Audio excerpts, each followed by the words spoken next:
Institute of Higher Learning. This is the Jake Feinberg Show, and we're happy to have all of you along with us today. The state of New Jersey is situated perfectly between two musical meccas, the soul brotherhood of Philadelphia and the Big Apple. Musicians who were lucky enough to grow up in this state were privy to the sounds of Dionne Warwick and Brunswick Studios, Sigma Sound, and the vibrant African jazz foothold that was beginning to take root in New York. My guest today took in this music and immediately began to cultivate his own sound. This individualistic streak was the catalyst for his band The Wizards in Oz, which evolved as a live playing band hitting the East Coast college circuit. My guest honed his chops on stage and became comfortable as a singer and a multi-instrumentalist. After high school, he found his way to Ithaca's Gorges at Cornell University, where he formed another college circuit band called Odds and Ends. Utica, Rochester, Syracuse, Providence, Burlington, you name it, the Oz was there. Somehow he found time to complete his studies and graduate, but not before he formed a new band called Glory River, which was eventually signed to Jimi Hendrix's Electric Ladyland label. After experiencing the regional music scene of upstate New York, he headed west to California, where he wound up working with two of the best vocalists in modern music, Van Morrison and Jesse Colin Young. Stints with Peter Rowan and Gene Clark was followed by a collaboration with Robert Hunter and Comfort. It was at this time that he caught the attention of John Kahn and Jerry Garcia, who saw his electric keyboard wizardry as a new and fresh sound compared to the half-dead acoustic player that Keith Godchaux had become. My guest was part of the Jerry Garcia Band quartet from the late 79 through 1980. While it may not be the longest tenure of any keyboardist, the power of the group and Jerry's adherence to some sobriety lent itself to some remarkable live performances that have been released commercially. Just in the last month, March 1st, 1980 in Passaic, New Jersey, was sent into the digital processor for the masses to enjoy. My guest has always tried to play across the musical spectrum, be it reggae, jazz, new age, movie soundtracks, or TV shows, and his continued growth spawned a commercial DVD entitled Keyboards Made Simple. Living on the Edge, Ozzie Ahlers, welcome to the Jake Feinberg Show. Hey, Jake, how are you today? Well, it's nice to talk to you, man. Yeah, good to talk to you. I forgot a lot of that stuff. Yeah, well, it happened a long time ago. Well, like they say, if you remember the '80s, you weren't there.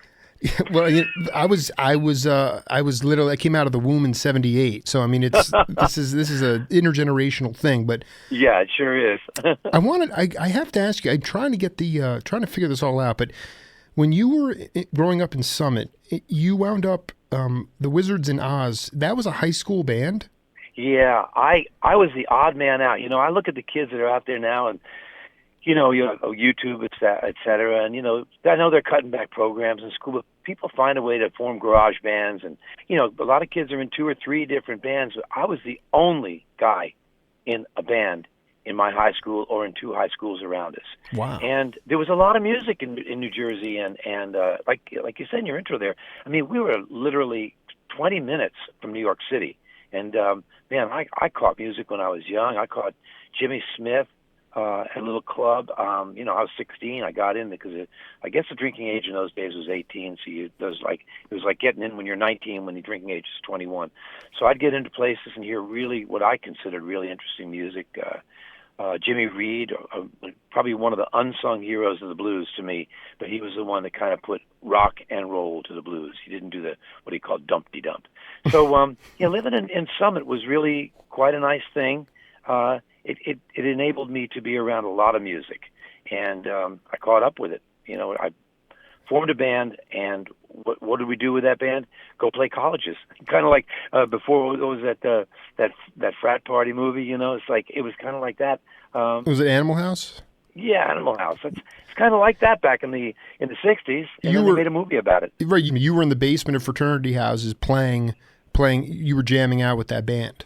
Yeah, we were jamming out. We were wearing little vests and checkered things, kind of looking like English bands before they came. And then by the time the English thing hit, I was already in college. So you would you got the band together. What was it? Before we go there, when you would go see Jimmy Smith, were you going into Harlem to like Small's Paradise? Actually, I did not. I did go to the Apollo a number of times, but that was to see different venues, more like when Motown was coming out, and they would have what they called the Motortown Review. I loved that. With Little Stevie Wonder, the 12-year-old genius, I went to see him. I was also very fortunate to. Well, let's take what you asked me there. Where would I see like Jimmy Smith? I went to see a place called the Brevoort Theater in Brooklyn. I don't know if they exist anymore, but they would have some really off acts there. Off acts like James Brown. Yeah, right. But these were not big acts back then. They became household words. But I mean, in their beginning, they were, what do they call them? What do they call it? Race music or something like that. Black musicians in rock and roll in the early days had a different name. They weren't, lauded like Michael Jackson. It was a different music, and a lot of people were scared of it. But yeah, I would go to those venues, and I would be the only white face in there, and I was very comfortable because everybody treated me very nicely and, just common respect. I was gonna say there was no vibe. It was not a bad vibe when you would go in there. You were totally comfortable being. Why? This seems obviously there was obviously a lot of racial tension, in some ways, but people were scared of just the flamboyance of a African singer and performer like James Brown. It was totally revolutionary as opposed to what was going on with other pop music at that time. You bet. I mean, I could get into all kinds of psychological things. I have my feelings. Yes. I'd like to know them. I think it scared the heck out of people. Yeah. Seeing somebody wearing their emotions and every bit of ability to scream it out like that. I mean, his voice was inhuman. I mean, there's how many people who can scream like James Brown in the world? Maybe 3, Nice. And man, he made it work. And then dance and, write and sing and do that whole pop thing after he was, Prisoner of Love and all those what they call R&B, rhythm and blues music. Then he broke into the market with Papa's Got a Brand New Bag and those pop hits that he had. But they were still funky, right? Well, and I mean, I interviewed one of his drummers, Harvey Mason, and Mace. Oh man, I know Harvey. Yeah. He's a bad boy. He played with Herbie Hancock too. Well, he was in boy. Headhunters, but Mace around the same time he was with James Brown. He was on I think that album Hell that came out, and he literally said that the band could be really flat, and James would get up there and he would inspire an 8 or 10 piece ensemble and next thing you know they'd be flying. I mean, the amount of energy and power that guy had. And then the same goes for Jimmy Smith. I mean, a lot of the guys that have interviewed his rhythm section, his drummers, they can't even tell me stories about Jimmy because some of it is so X-rated. I mean, he was kissing guys. He was such a gregarious person, and very much so. And that was the component of it, is that and a lot of the guys you played with, they weren't just musicians where, you go to see a show today, people kind of they're under this impression of what they expect to see, which is more just instrumental music or whatever the songs are. But, when I just taking Jimmy Smith and James Brown, those guys were entertainers. Willie Bobo, those guys would you could they could smile at the audience for 10 minutes and they'd get off on it. I learned something incredibly important from, like, Jimmy Smith. Jimmy Smith was not the best organ player in the world. There were other guys much better than him. Groove had the foot down. Groove Holmes had. Did you ever? I think it was Ray Brown.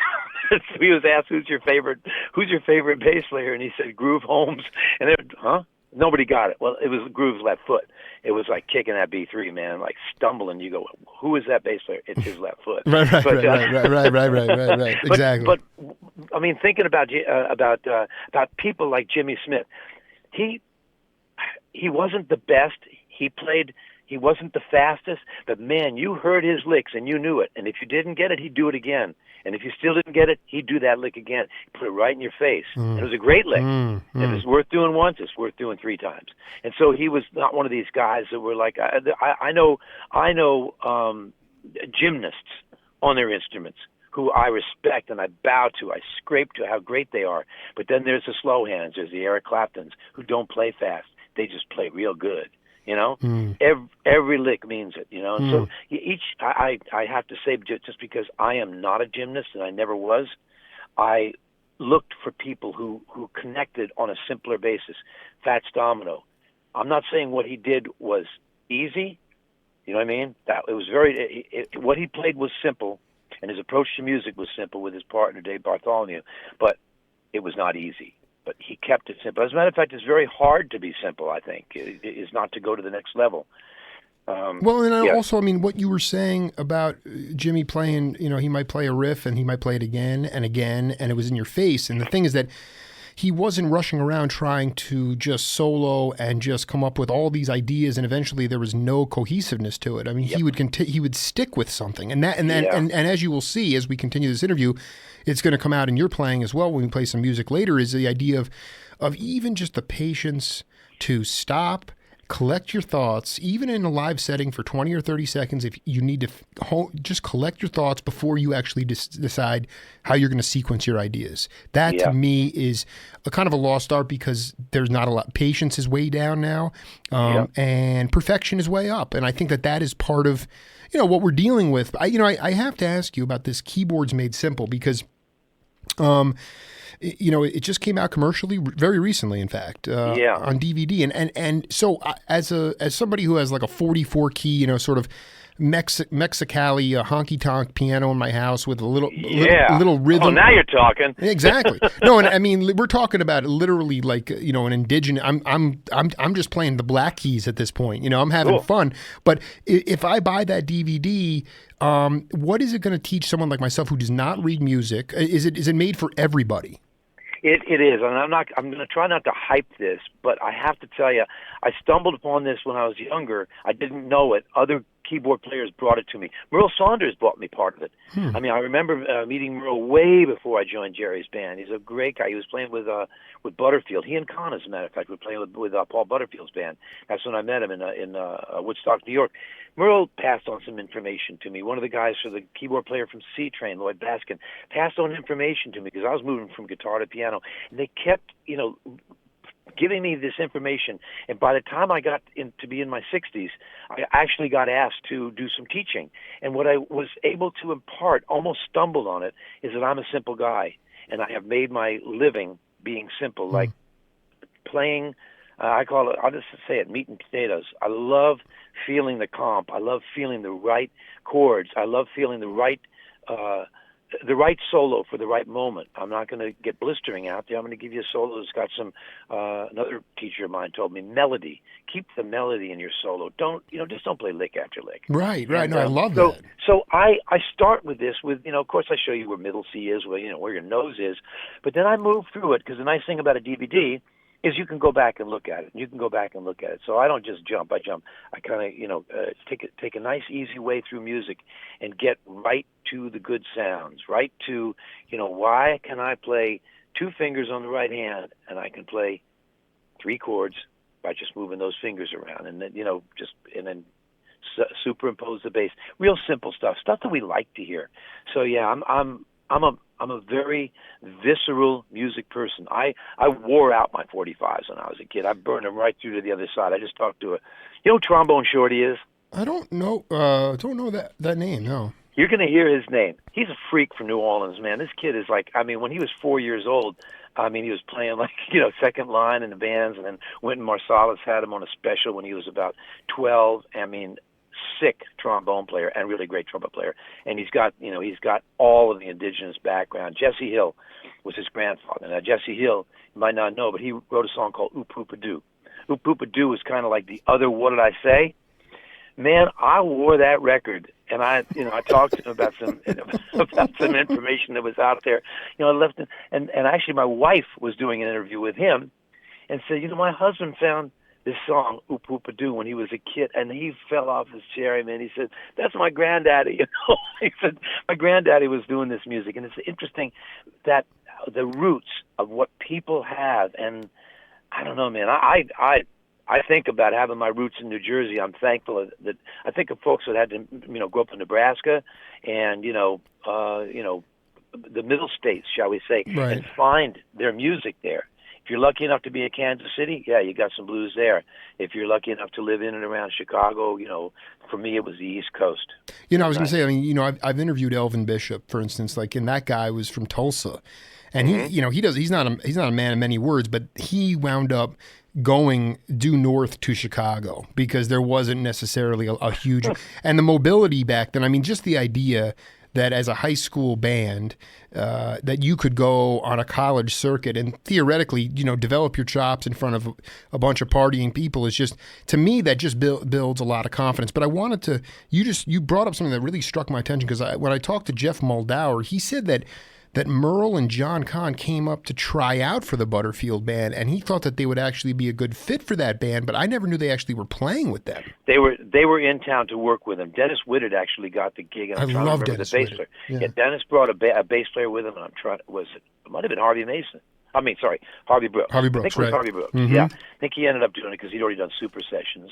But meeting Kahn, meeting Merle, they're wonderful guys. And so by the time I got out to work with Van in the Bay Area, the other thing about those times, and I'm sure for younger people now, coming to an area, and if you start to play music around, you really get some friendships and some really great cohesive jam. And I think about moving first to Marin County. It was great in upstate New York, but there was a bit of competition there. There was, Woodstocky, it's sort of like, they're all very special, and I met some really nice people up there. Still people I talk to these days.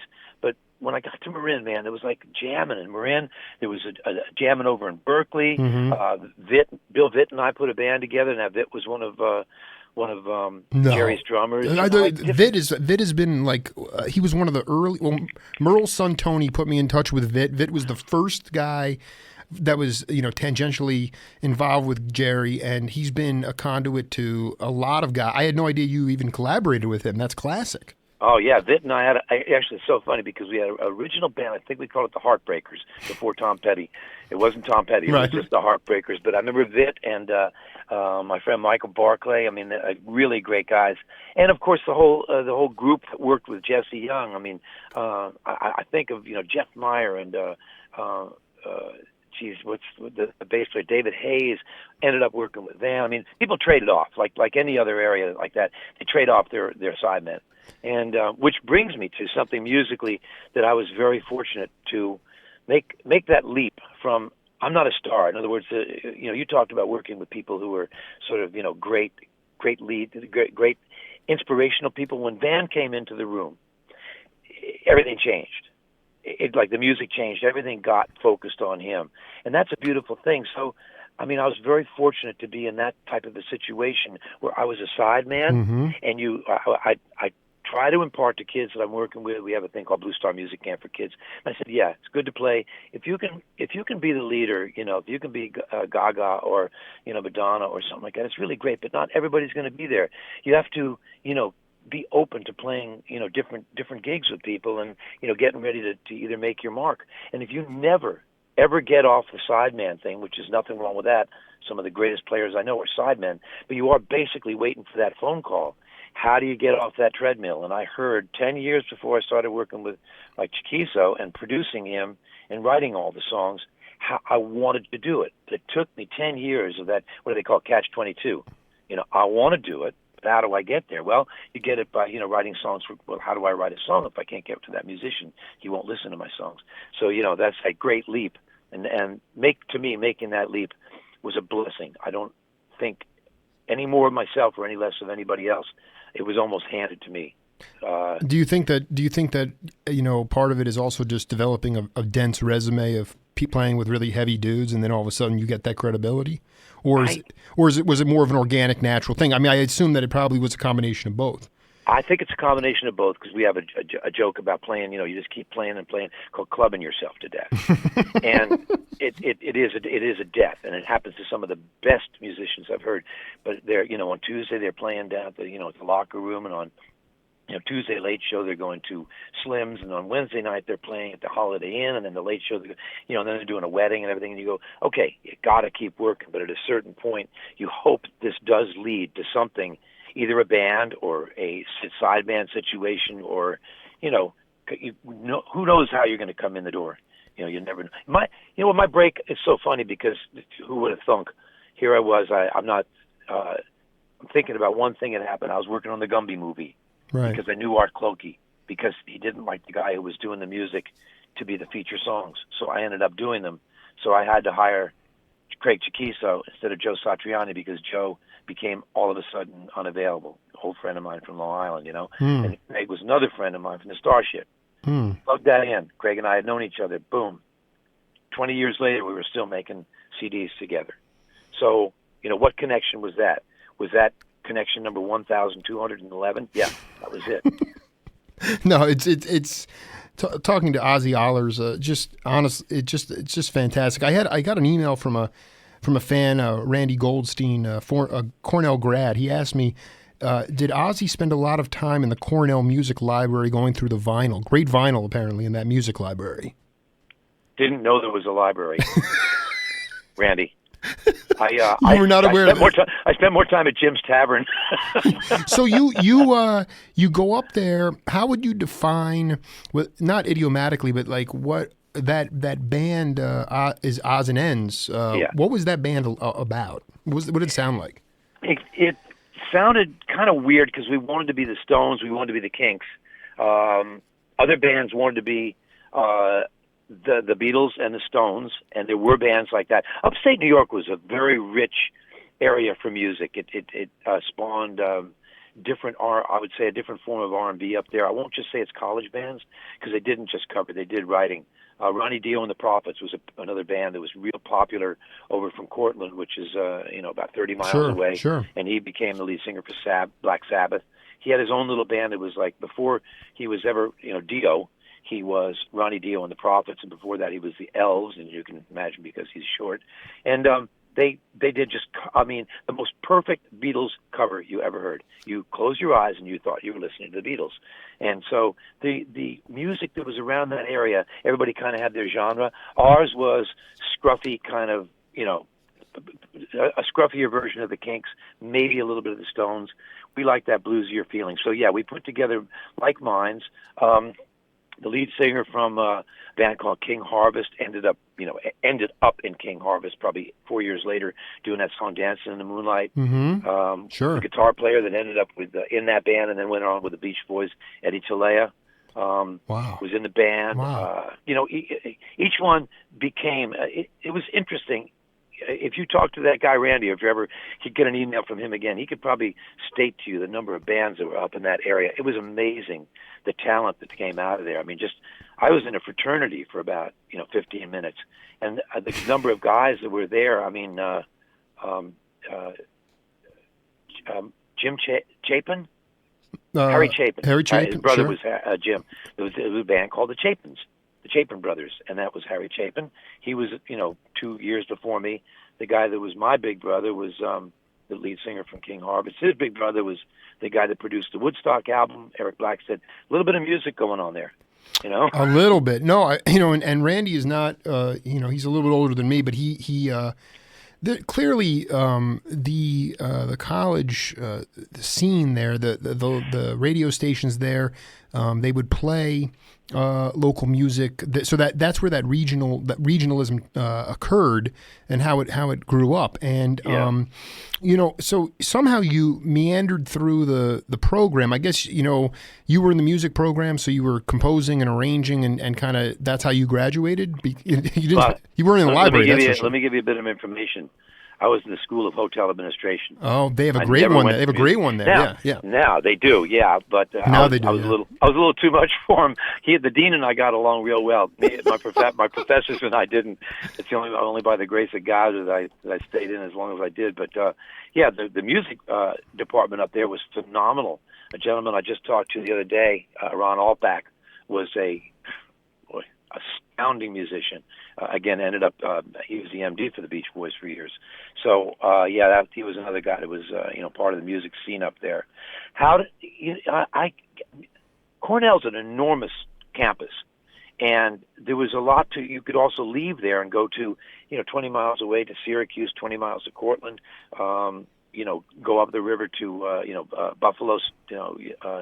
University of New York at Buffalo, so there was a lot of schools playing up there, and a lot of need for music and partying. Yeah, so you were not, again, this was just as was with the Wizards and Oz, it was, you were going to college fraternity houses. It wasn't like you were going, because, what's interesting to me is when I look at the Garcia band tours that you guys went on, very extensive during that pocket of time you were with him, the Landmark Theater and there was the Laker Hall and a lot of upstate. And I'm like, I wonder if Ozzie had any input on those venues, if you had played with them back with either Glory River or with Oz and Ends. But you absolute coincidence. It was the tours that we took and the way we were doing it. Scully and some other people put together these venues, and tours have to make sense. You can't, it's very hard to jump across the country and make any money. So you got to keep the dates pretty close. And they chose these. Yukon, I think we did out on the island, and then we went up to Providence, and then we went up to New York to Boston. So yeah, we kept ourselves. And then upstate New York was a number of schools up there that we'd play back to back. Everybody wanted Jerry, though. That's one of the things. He had no problem. He would play a 200-seater in maybe closer to a 400-seater by the time you packed in the Jerry Garcia fans. No chairs.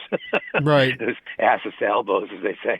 And they'd pack him in like to the Keystone. And but then he'd go, 3 nights later we'd fly to New York and play a 10,000-seater, like one of the smaller coliseums out there on Long Island. So, it depends where your market is. But with Oz and Ends, you weren't playing like theaters. Were you playing theater? No. Okay. So by the end, when we were transitioning from the Oz and Ends to become Glory River, which was the act that was going to get Jimi Hendrix and I should say more of his managers' attention and get us down to Electric Ladyland, we were doing originals. So now all of a sudden, this same band, we were pared down from a bigger version of the Oz and Ends. That's interesting because I had mentioned the guys in King Harvest. They took off and formed Buffalongo, and Buffalongo became King Harvest. Meanwhile, I was leaving my Oz and Ends behind and doing Glory River, and Glory River was more, you had to do original music. I mean, there were a few cover bands out there that did make it, I guess, like Mitch Ryder and Detroit Wheels. There weren't too many covers that were allowed to just do that kind of music, but you started writing. So yeah, by that time, then Glory River was doing opening. We were opening for like Janis Joplin, and I can't remember all the acts we opened up for, but we had a good agency, and they were putting us in, all up and down the East Coast. Yeah, I don't know if you remember C-Train. It was kind of like one of those superstar groups with Are you kidding? Are you kidding me? I've interviewed Richard Green and I'm about to interview Peter Rowan, but the other guy, Pete. Pete, that's going to be one of the more tripped out interviews. But I'm always fascinated by that. Is that piano player still with us? The guy that was in C-Train? Oh, Lloyd Baskin. No, he got out of the business, as it were. Mm-hmm. He ended up, let's see, I got an email from him somewhere, I believe, like somewhere around Boston, I think, because he finally ended up back there.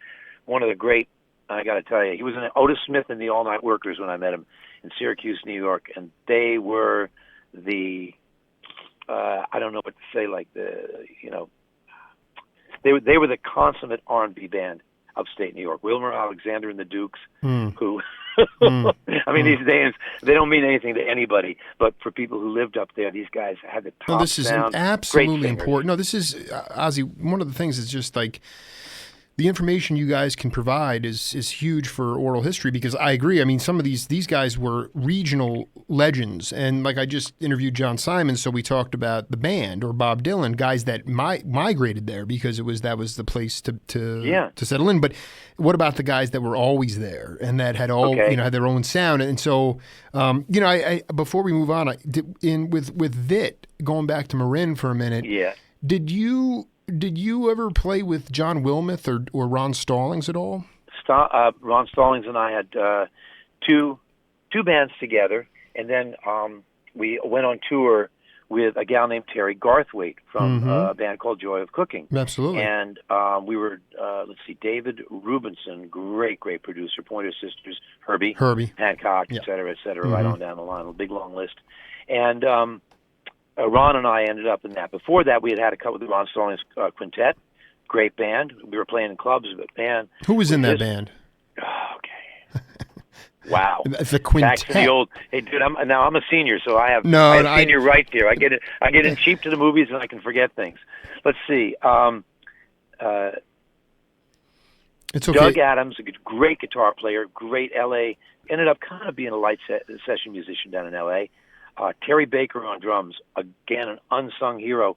What a pocket that guy had.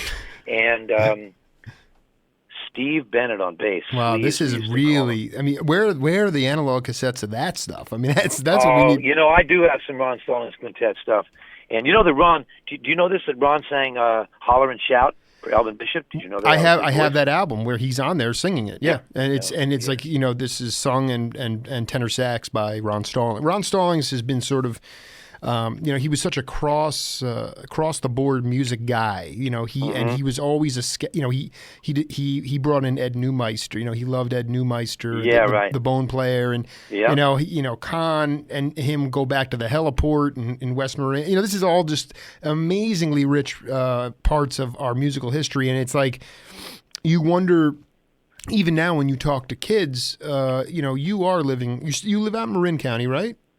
I just moved to Southern California, but I still own property up there, so I have to go back up and I also still have Blue Star Music Camps, which keeps me bouncing back and forth with you know, benefit shows. How do you be rational with those kids about the just the idea of not having the access of the propensity of venues to play at? I mean, like you said, Garcia could play a 400-seater, or you might be playing in a barn somewhere like Mickey Hart's barn, but that doesn't.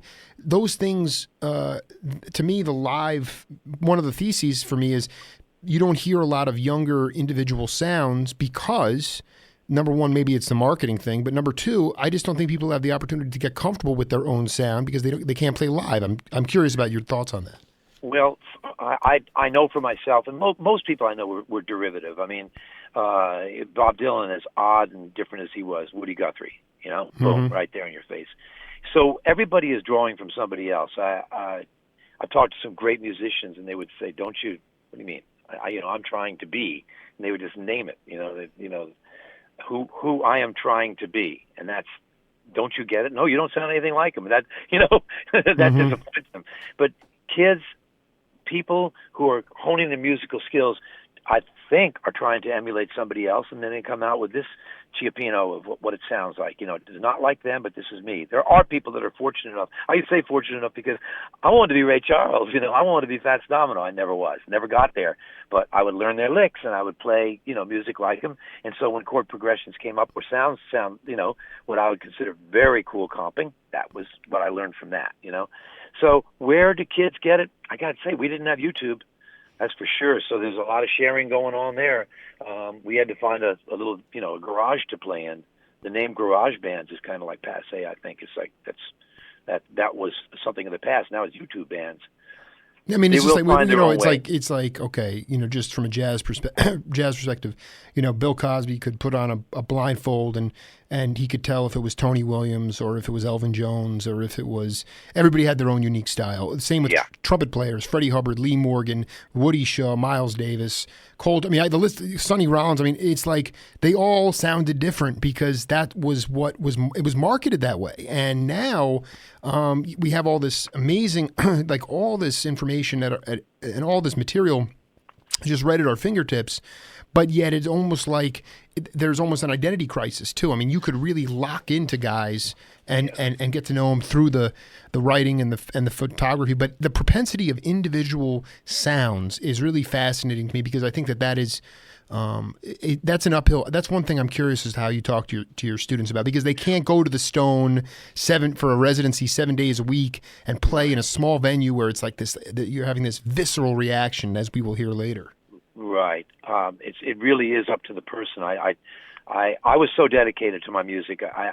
My parents certainly didn't understand. They hacked around the piano. My mom played a little classical guitar, but basically they said, "Can't you just, how about just a barbershop quartet on the weekend and get serious, Right. Get a real job?"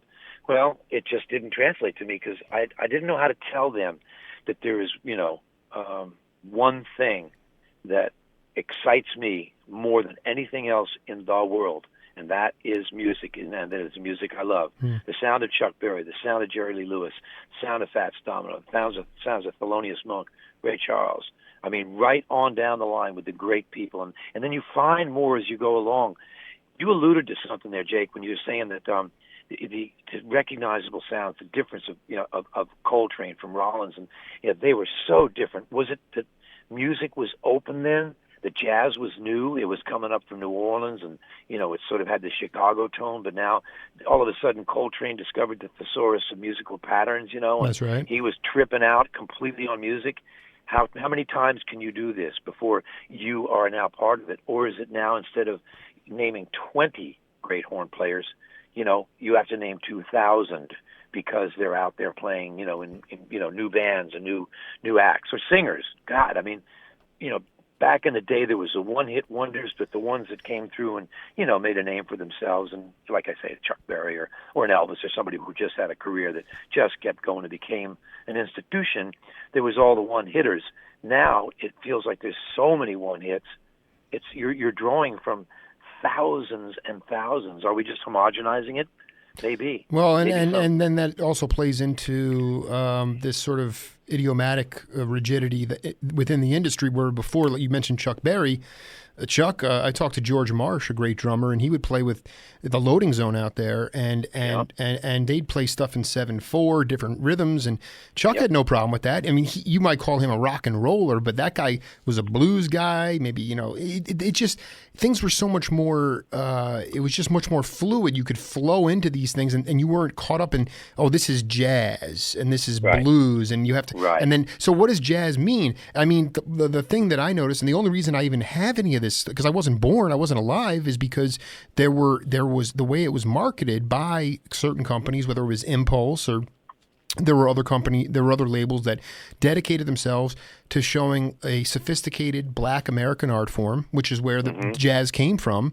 And all of a sudden, these guys came to life, and now it's like, I don't even know what I don't think the industry even cares what jazz means anymore. It's just, that's what you hear what it is, and the people just have their own ideas of what it is, as opposed to what the roots are. So it's an educational thing as well. You happen to grow up in the best of both worlds, when you could develop your own sound while dealing with idioms and having all the propensity to play. Although you have to have chops, because you played with, I mean, listen, to go to Woodstock and play with to be up in Woodstock and to play with Robert Hunter and Jerry, Peter Rowan, and all these guys. I mean, you have to be able to play. But I just let's settle in here. I've been it took the whole week I was listening to a lot of music, and I wanted to put this track on for Ozzie, and we'll come back and talk about it. Okay. All right. Thanks.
was from February 2nd, 1980, from the Stone, and that's all. Who was that playing? That was Ozzie Ahlers and Jerry Garcia, John Kahn, and Joey DeFonseca playing Money. Ah, Joey, yeah. Hey, listen, okay, you need to help me out with this, because this is something that my friends and I talk about. Well, first of all, before we do that, I noted this here from about the 316 mark to the 350 mark. I don't know if you'll have to listen back to it, but Jerry finishes his solo. And, we're talking, you literally took about 30 seconds to really think before you got into your solo. I mean, you did not jump right into it. And I think for younger musicians, that's so important, because people are so anxious to rush into it. You're probably like, this guy's out of his mind. Well, we weren't a well-rehearsed band. We was like, when somebody was finished, they'd kind of like go over and get a drink of water, and you go, okay, I think I'm done. And it's interesting you'd say that, because I heard two things really important in there that was like of my learning. Number one, I thought that was Booker T playing, because of his phrasing, because I love Booker T. He's just like one of the great, not only organists, well known for all his background work and everything else. Oh, sure. But his electric piano, he would always play like either a Whirly or a Rhodes, and man, he had a way of touching that thing. It was great. No, that so was that's you. A lot that of was phrasing from that, because that's the way I like to play the blues. Real simple Freddie King blues, And then one of the other thing I learned was a guy named Steve Funk, and the reason you wouldn't know Steve Funk is he was the original keyboard player in the Ron Stallings, one of his earlier bands. Great organ player, and he would say to me, when you start a solo, start low and end high.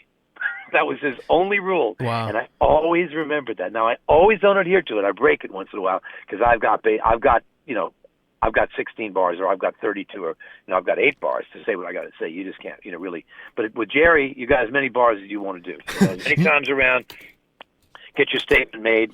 Go get a drink of water, nod, and I'll take over. And yeah, it's really cool, because when Jerry would finish his solos, the other really cool thing about him was he would keep comping a little bit, and his comps would be so strong, pointed. You kind of, I'm going to go off your ideas right here. Where are you? You work in the 7th? You work in the minor 3rd? Mm-hmm. What are you doing? Are you still on a 2 chord? Or are you still? What are you doing? Okay, I'm gonna start working with 2 notes. I won't start with my own lick. I'm going to start with what you're doing and see where it goes from there. Talk about a supportive leader and a generous man. What a great guy. I love that. And that is so, because, I've been listening. It's so much of the stuff that you guys did is in circulation, and you were playing these relatively new clubs at the time. I mean, the Stone had just really pretty much opened, and it was a small club, and people were setting up, microphone stands, and to hear, I really was listening to several shows, really smoking shows, where you and Jerry would feed off each other, and maybe it was you playing something, and you obviously were talking about minor 7ths and things like that, but it's like you would play stuff, and he would go right with it. He wouldn't try to go off on his own thing. He would just borrow. He'd say, "Oh, that's what you're doing? I'm going to try to do that too," and vice versa. And that to me was that trading component. But I don't want to gloss this over, because this is extremely important. Where the heck did DeFonseca come from? Where was that cat from? Actually, you're thinking of you caught me on that one too. Is Joey DeFonseca, I believe, is a great organ player. Johnny DeFonseca is the drummer. Joey DeFrancesco is the B3. Thank you very much. That's right. Thanks. We got them all mixed up here. So tell me his name again officially. Okay. Yeah. Johnny DeFonseca, and his dad was a friend of Vip's, and he, they would jam together more than anything. I think that his dad wasn't a professional. He was more like knew everybody, good guy, jammed when he could, jam with people. And those are the days. That was the other thing about, like, you're mentioning Johnny, you're mentioning the Jerry and the Con and the whole thing up there. And people would get together on Sunday afternoons and actually just play together. Go to a barn, go to somebody's, music room or whatever, and just play. In the case of Jerry, we wouldn't do the R word, as we call it. No rehearsing. No R word, just go jam, especially before we were going to go out on tour. Johnny DeFonseca was the son. Great pocket drummer. So I think that Jerry really loved like most guitar players like the pocket, because when you're doing a shuffle, you want somebody that knows how to like just keep that thing going. Johnny was probably 19 years old, and he had it completely down. He played like he was 45. So we have him, and he just was in the fold. And I know that he was friends of. I know that he became friends with Jerry too, the dad. I was going to say So essentially, I'm trying to figure out the chronology here because you were with Robert Hunter before you joined Garcia. So how did you actually get involved with the whole Dead Garcia evolution there? Okay, I'm going to try to remember the exact contact, but I knew Con 4 years before I joined Jerry's band. Wow. 6 years before I joined Jerry's band. You jammed with John a lot before that? Sunday afternoons. Yeah, John Conn had I would say maybe there might be another one. What's his name? The bass player from Letterman, Will Lee. Sure.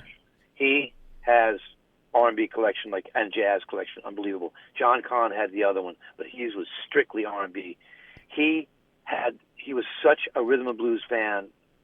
Everybody loved that about him. Everybody wanted, he and Garcia were really, really close. Those guys were like brothers. I know Jerry had some close friends, but I have to say maybe Con might have been the closest. And so Hunter you ever spoken to Hunter? I've been trying to get to him, but apparently nobody ever. People say he doesn't give interviews. Good luck. Yeah, I know. That's what I'm saying. No, so I'm trying I talked to Hunter last year, and I found you. Bob, how you doing? And he says, oh, hello, Ozzie, how are you? Are you a monk now? What's going on? Promontory Run. He is a recluse. He's truly of the William Faulkner school of, man, I'm out. He doesn't. He is all artist. Right. Bob Hunter, he is all artist. He's one of the oddest guys I know. And I love him for it. That's what's so great there. So Hunter, let's see. I found Hunter possibly through Scully. Might have been Rock Scully. Yes. Because I was doing a project with, maybe it was Maria Muldaur. Not sure.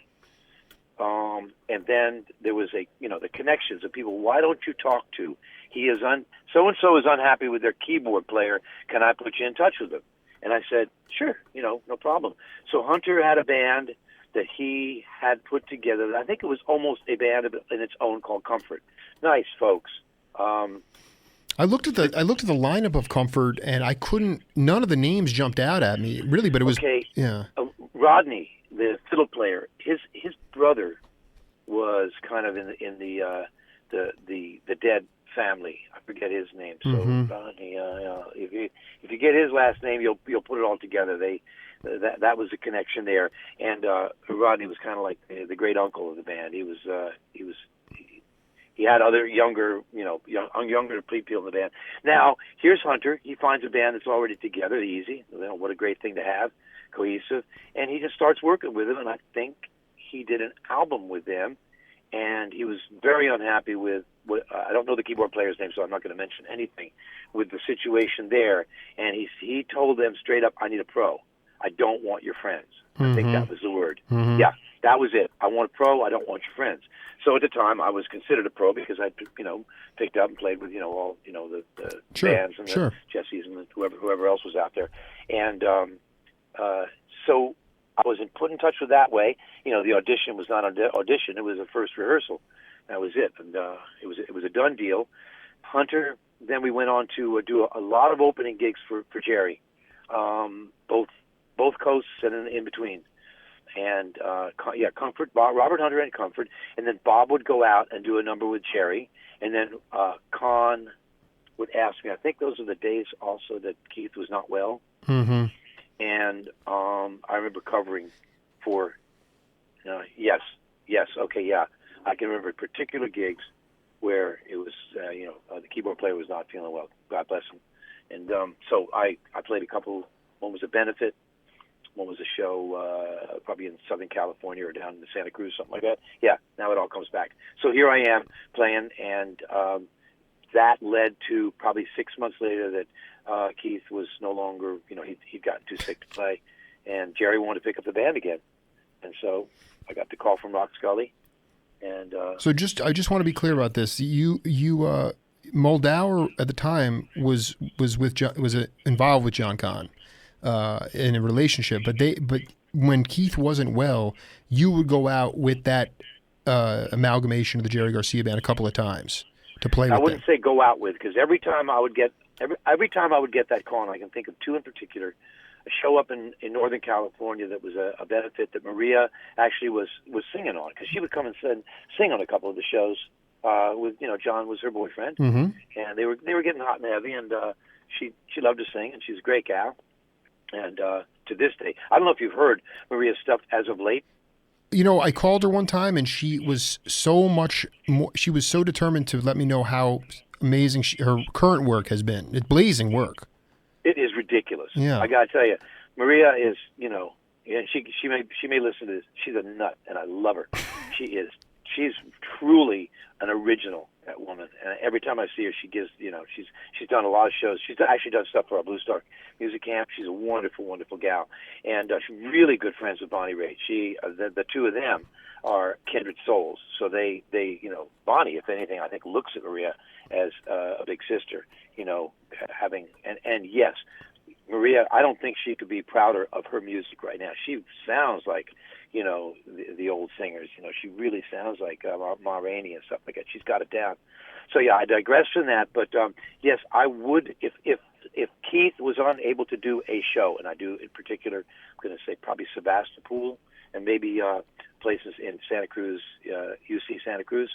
I remember having to cover for him on that, and that was, and the Garcia band was just playing locally. You mentioned small venues like the Stone, a startup in San Francisco. Well, that had a deep history of Freddie Herrera, who started Keystone Corner, which you might remember. Oh well, I've interviewed Todd Barkin, who took over the Keystone Corner from Herrera, and then Herrera opened the Keystone. So yeah, I know all about it. Keystone. Yeah, he opened the Keystone, Berkeley, and then the Stone, and then a place down in the South Bay. I see Freddie every 2 years. He's just another one of those great San Francisco personalities. I'll tell you, that guy I would love to talk to, because you sure would. Freddie would have more stories. I mean, he would have some Van Morrison stories that happened with me coming into the club with John Lee Hooker playing there. Oh, I mean, you ever see anybody on their knees bowing in front of somebody? a singer like Van of his, I mean, he's legendary, right? Well, no doubt. Like groveling in front of John Lee, going, trying to tell him how, great he thought he was. And John Lee's going, who's this? Who's this little white boy? It was very funny. But these are people that what did Van tell me? His mom moved from Ireland, after he was very well established, and she moved to California. She wanted to see two things: Coit Tower and John Lee Hooker. So it ran in the family. Their love of the blues.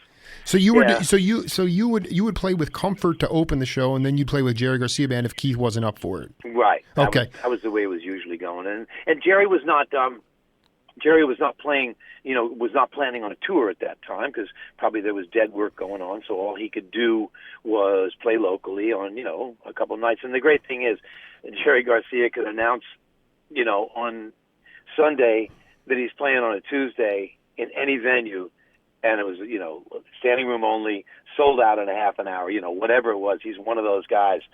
When you hear he might be there, it's sold out. and the thing that is just so intoxicating for me is just the idea that you could go into essentially a bar and be so accessible. I mean, you could be right next to your keyboard because it was a small club. It wasn't some cavernous rock hall. And as we will hear in this next track, the motor of your band at that time, I don't want to mispronounce his name, DeFonseca? Yeah. Let's go with Johnny DeFonseca. Johnny DeFonseca. I mean, when you put together DeFonseca, Cahn, Garcia, and Ahlers, take a listen to this. This has other world kind of sounds to it. Let's settle in.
And then that goes into Eleanor Rigby, back into Midnight.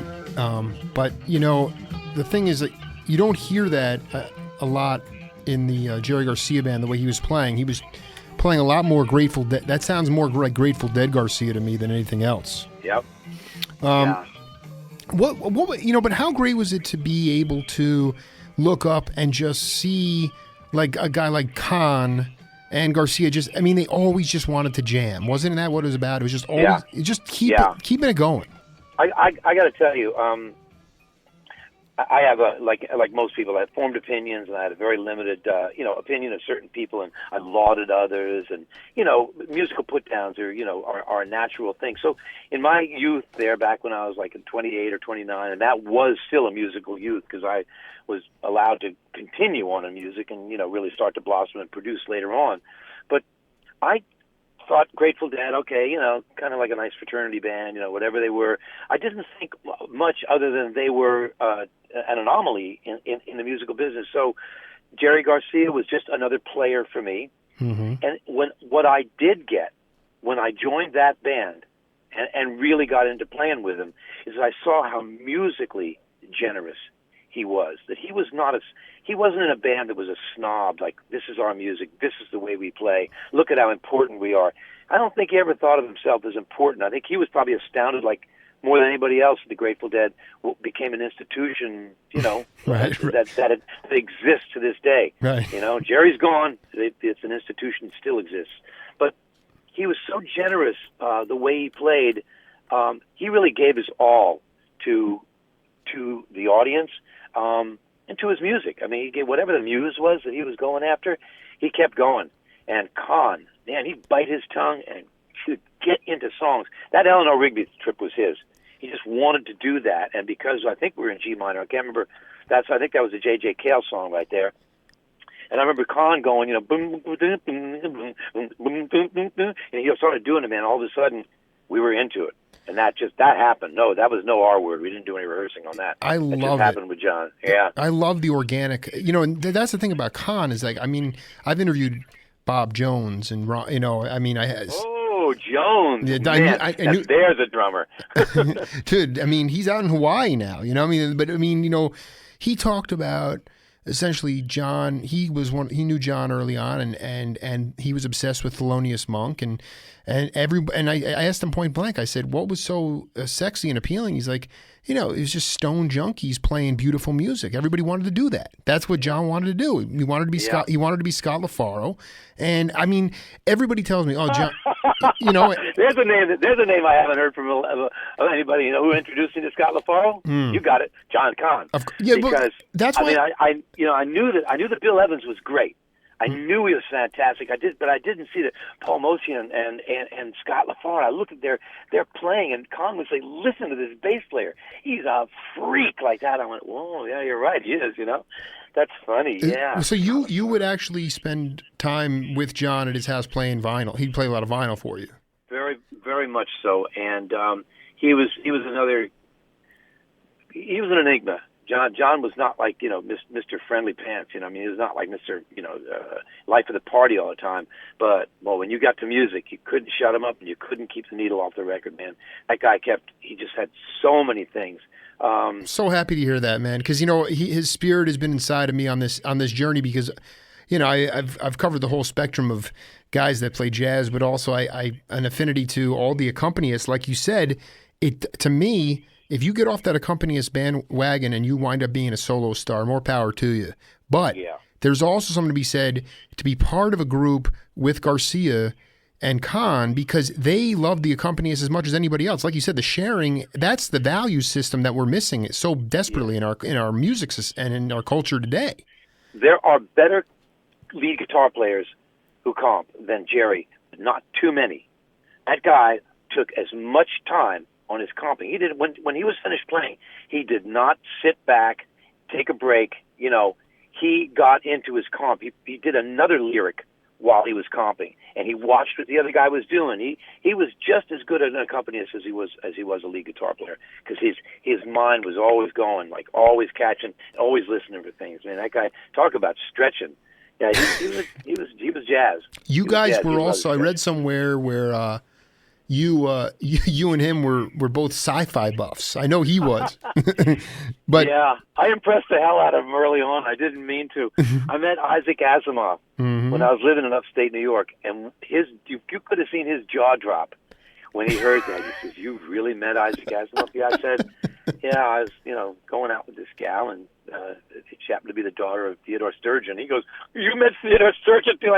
Yeah, I happened to be over at the house, and I was like having a tea or something like that, like a lunch or something, and I met Isaac Asimov, and of course, I was like, it was like me meeting, Elvis Presley or something, because I loved sci-fi, I loved Heinlein and people who thought outside. Well, Jerry Garcia on tour would have a suitcase, and then there was like 3 black T-shirts, 2 underpants, and 19 sci-fi books. Exactly. No, the laundry was, the clothes were much less important than the sci-fi. No problem. You could get them washed. You couldn't find good sci-fi books out there. I'll tell you, it's so funny because I especially, it's so interesting, Ozzie, because you played with Jerry really the year, I'd say by 82, the darkness was really beginning to engulf him badly as far as the drug use. And you caught him at a time when he was still very clairvoyant, and you can hear it in his playing. I mean, that piece we just played now, that was ferocious, and it really spoke to his clarity. And but when you read about, in 84, he'd go on a tour and he'd lock himself in his room. He'd never come out